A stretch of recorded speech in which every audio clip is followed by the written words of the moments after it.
Assalamualaikum warahmatullahi wabarakatuh. Pada video kali ini, saya akan coba jelaskan secara singkat bagaimana perhitungan PPh badan.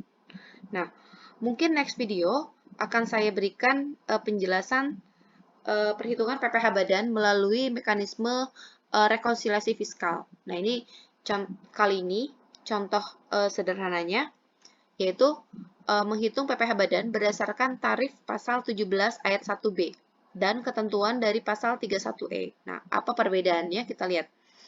Di tarif pasal 17 ayat 1B, tarif yang berlaku adalah 25%.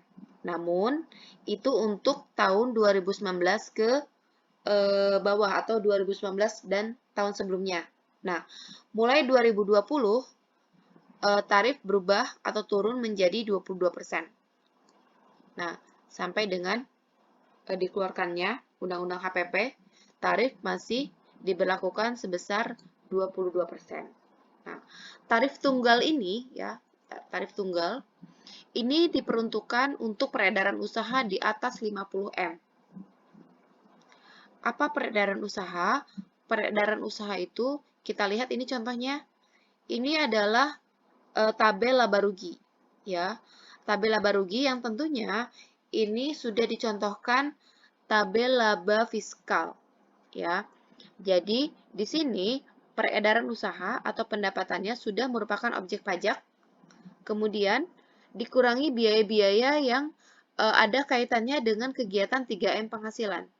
Mendapatkan, menagih, dan memelihara penghasilan. Sehingga setelah dikurangi beban-beban, kemudian dikurangi juga atau dikompensasikan kerugian, maka diperolehlah keuntungan atau laba fiskal, atau juga disebut dengan penghasilan kena pajak, ya, sebesar 610. Nah, berapa pajaknya?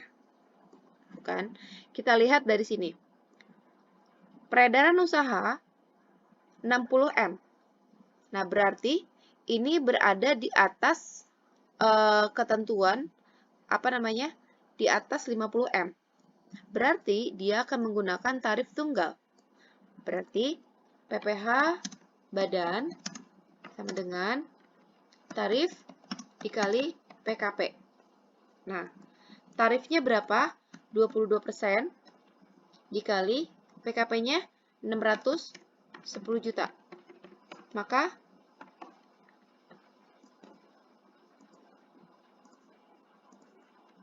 22% dikali 610 juta. Nah, diperolehlah 134 juta 200. Ini tarif tunggal. Nah, tentunya next video akan saya jelaskan bagaimana cara untuk menentukan PKP ini. Ya, PKP yang 610 juta ini itu nanti next video akan kita hitung melalui mekanisme rekonsiliasi fiskal. Nah, kemudian ketentuan pasal 31E. Nah, ini.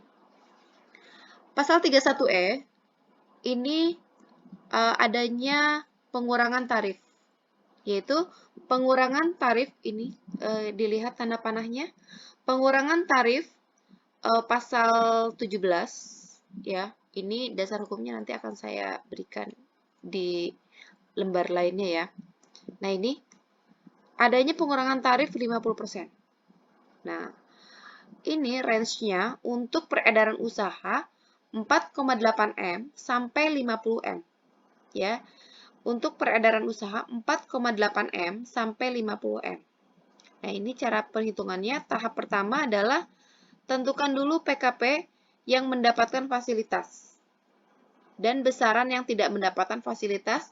Kemudian setelah PKP ini dipecah menjadi 2, ya, baru dihitung pajaknya. Yang mana PKP yang mendapatkan fasilitas akan dikurangi tarifnya sebesar 50%.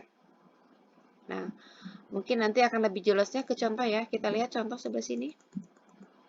Nah, kita lihat di sini.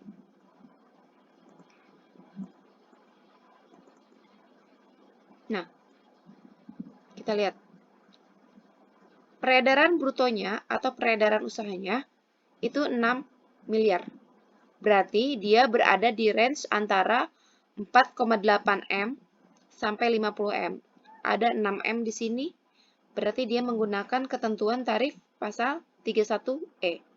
Nah, kemudian dari 6 miliar ini dikurangi beban-beban yang ada kaitannya dengan kegiatan 3M, ya. Kemudian dikurangkan kompensasi kerugian, maka diperoleh keuntungan 610. Ya, kemudian ini contohnya sama ya antara pasal 31E dengan tarif pasal 17. Ini sama-sama 610. Oke. Nah, berapa pajaknya? Kita lihat di sini. Ya, saya tulis kembali ya. Nah, tahap pertama adalah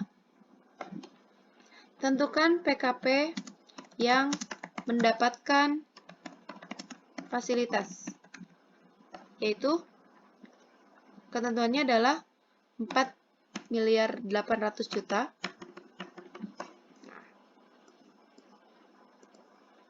Ya, jangan lupa di sini. Nah, ini kita implementasikan rumusnya. Nah, ini ya. Nah, 4,8 dibagi peredaran bruto. Peredaran brutonya kita lihat berapa? 6 miliar. Ya. Nah, kemudian dikali PKP-nya berapa? 610. Berapa? Nah, kita hitung kembali ya. 4 miliar, 4,8 dibagi 6 miliar dikali 610. Nah, ini adalah PKP yang mendapatkan fasilitas. Kemudian tentukan PKP yang tidak mendapatkan fasilitas, yaitu tinggal dikurangkan. Jumlah PKP-nya 610 dikurangi yang mendapatkan fasilitas 488 juta. Nah, ini yang tidak mendapatkan fasilitas. Kita jumlahkan, ini harus sama dengan jumlah PKP yang ada di atas, yang ada di kolom laba rugi. Nah, ini udah sama ya. Nah, setelah dibagi 2 ya, PKP-nya. Setelah dibagi 2, maka di sini tentukan PPh badan terutang. Nah,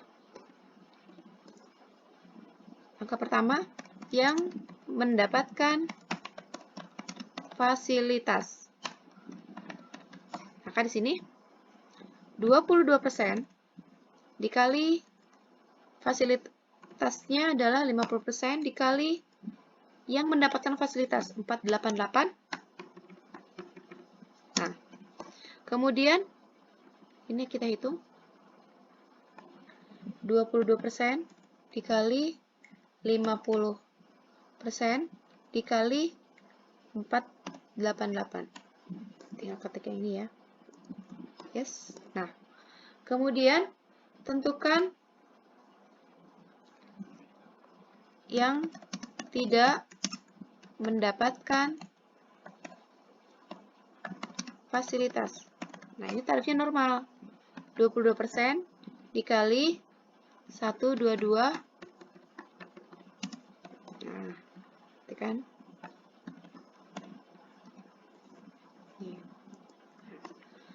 Di sini tinggal jumlahkan.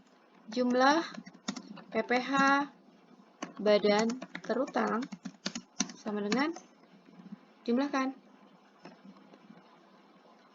Nah, ini adalah contoh sederhana. Mungkin next video akan saya jelaskan bagaimana perhitungan PPh badan melalui mekanisme rekonsiliasi fiskal. Oke? Terima kasih.